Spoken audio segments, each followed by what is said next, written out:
Good morning, or depending on when you're watching this, good afternoon, good evening, or good night. My name's Ross, and as always, told out of Voice of Radio, and today it finally happened. Pokemon could not leave us waiting any longer. They've finally gone and actually revealed Lost Abyss. Yeah, that new set. We've had Lost Origin revealed in, well, honestly, at this stage, like multiple different ways. It's all getting a little bit weird. But the point is, we finally actually have Lost Abyss. And as is expected at this stage, yes, we do actually have Giratina VSTAR, who is, of course, well, the big thing. The big thing we were all expecting to be getting from this particular set. The cover Pokemon, the one that we're all expecting to be good. The question is it as good as we were all hoping? And the answer is pretty much yeah. Yeah, this is actually looking like a really crazy good card. This is one that I think we should all kind of be looking out for. Translations here from the lovely Antoine Boulet. And if we start off having a little bit of a look at Giratina V, we got 220 HP, which is about what we can expect from a Pokemon V. We've got no weakness or resistance because it's Dragon type. And we've got a retreat cost of 2. Incidentally, the no weakness here is actually really big. Because what that means is, it's so much harder to counter. When you've got something like Arceus running around, that's actually really kind of good. Because you've got stuff that can counter it. Things like Galarian Zapdos, for instance, can actually counter that really quite nicely. And then, of course, we all remember that Dunsparce becomes a thing, and that's actually kind of annoying, because that takes away weakness, but your opponent might not have Dunsparce, or you can knock it out, or it's prized, or whatever.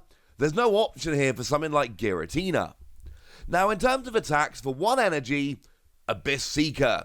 Look at the top 4 cards of your deck, put 2 of them in your hand, and put the remaining cards in the Lost Zone. Now, there's a couple of things going on here. First of all, before we get to the whole Lost Zone thing, this is actually really good for consistency. Look at the top 4 cards of your deck, put 2 of them into your hand. It's not draw 4, but it is draw the best 2 of the top 4, which a lot of the time ends up being roughly the same. You don't often need, and you might, but you don't often need all 4 of the top cards of your deck. Oftentimes, all you really need is just a couple of choice cards, and that's going to be enough, and this will get you there. And we don't see Pokemon that draw 4. I mean, honestly, we don't see Pokemon that draw 3. Like, we see things like Hitmontop that will draw 3 if you discard something from your hand. So this could be really, really good for consistency. But then, by the same token, you've got to put 2 cards into the Lost Zone. And of course, it is the Lost Zone. It's that returning mechanic that we all knew at this stage was going to be coming back. And it's basically like a second discard pile from which you can't recover stuff. Regular discard, if I put a Pokemon in the discard, I can get it back with something like Ordinary Rod. If I put a Pokemon in the Lost Zone, it stays there. Although, spoiler alert, you want cards in the Lost Zone for Giratina. We'll get there in a moment. So, you're getting 2 cards in your hand. You're putting 2 cards in the Lost Zone, which is going to end up being a good thing in a moment. Yeah. Seems like a nice first attack. As for the second attack, 1 Grass, 1 Psychic, 1 Colorless, 160 damage. Not affected by any effects on your opponent's active Pokemon. It's Shred. Shred is back. And I don't actually like this attack. 160 isn't enough. You're not even getting a Luminion before you start adding a little bit of extra damage, but that's not really the point. The point of this attack is, if you've got special energy and you come up against something like Duraludon, that's when you need this attack. When your opponent is blocking you from attacking, this comes in nice and beautifully. If your opponent's using something like Regice to stop attacks of Pokemon V, this comes in rather nicely and wins. That's why we have this attack. It's not the one you're relying on. It's not the one you're going to be using turn after turn. This is your get out of jail free card for when your opponent's using silly attacks and abilities that are stopping you attacking. This is where this comes in absolutely beautifully. Now, as for Giratina V-STAR, we go up to 280 HP, which is incidentally as much as we've actually seen on Pokemon V-STAR. This is basically as high as it gets. And what we've got here is one attack, again for a grass, a psychic, and a colorless, 280 damage. Put 2 energy attached to your Pokemon in the Lost Zone. Now, what is really important here is it is 2 energy attached to your Pokemon in the Lost Zone, and it is 2 energy, not 2 energy cards. I.e., if I have a double turbo energy, I can put that into the Lost Zone, and that is 2 energy. And it doesn't need to be attached to Giratina. It can be attached to any of my Pokemon. Now, this is really important, because what this does is it means that I can use any energy acceleration whatsoever.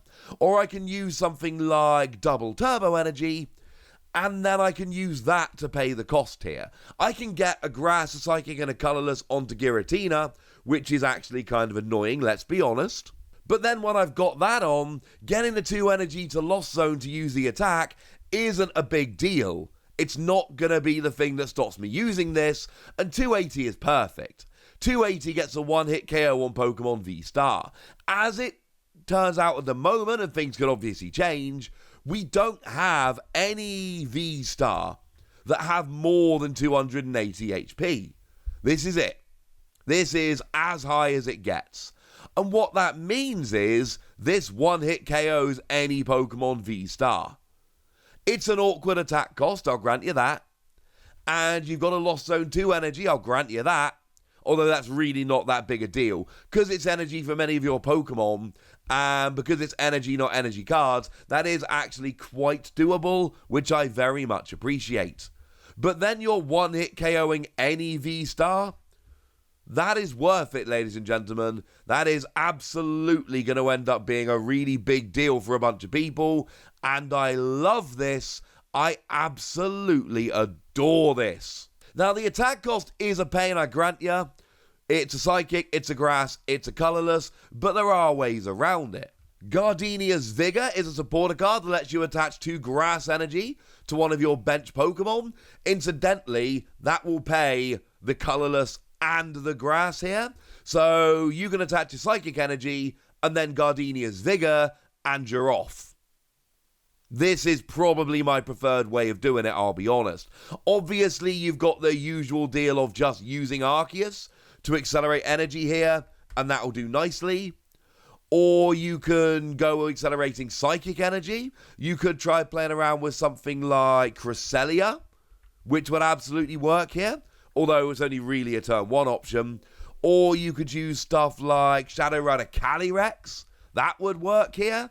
So basically, you can accelerate 2 psychic energy while attaching your grass, or 2 grass energy while attaching your psychic. I'm a fan of Gardenia's Vigor here, because that will pay it in one go, and then you're rolling. What you could do is just Lost Zone your 2 grass energy and then Gardenia's again next turn. But firstly, that's getting a little awkward. And secondly, you are a V-STAR. You've got to evolve once in order to actually attack. So what I really want to do is get Giratina rolling so I can attach something like a double turbo energy, or I can Gardenia's Vigor, and that's the fuel which I'm Lost Zoning to attack. This is not much setup. It's free energy, but there's ways to do it, and I'm sure there's others. I'm just giving you some examples. There's ways to get the energy on, and you have to Lost Zone 2 energy, but because it's any 2 energy attached to any of your Pokemon, there's a billion different ways you can just get 2 energy onto the field to then throw into the Lost Zone. That's pretty gosh darn good. And honestly, the fact that it can basically KO any V-STAR makes it really good. Oh yeah, you've also got V-STAR power for 1 grass, 1 psychic energy. You may only use this attack if you have 10 cards or more in the Lost Zone. Your opponent's active Pokemon is knocked out.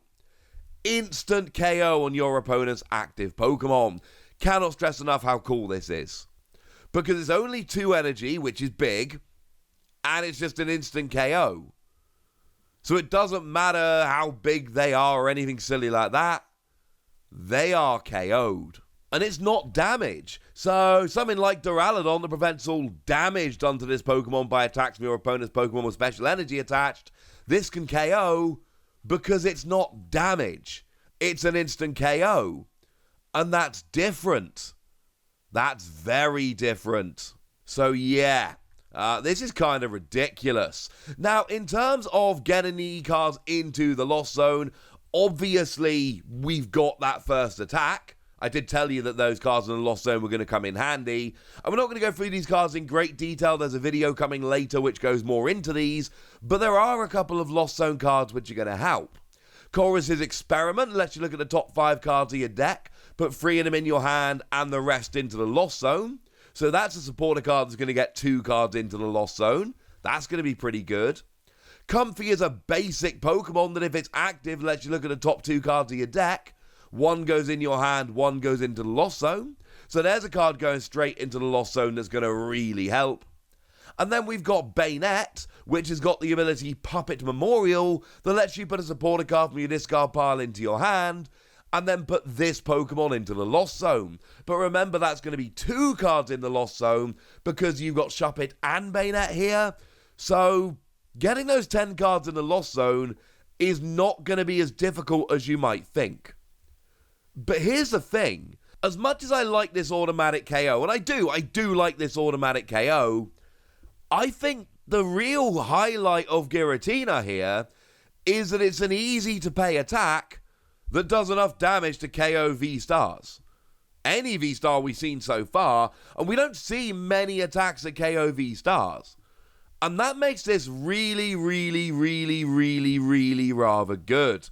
I'm not seeing people as excited about this as I am, and maybe it's not going to end up being as good as it looks, but I'm looking at this as a card that I can pay pretty easily, that'll get 1-hit KOs on V-Star, which most V-Stars do not do, and that seems really good to me. I'm giving this 5 wussies.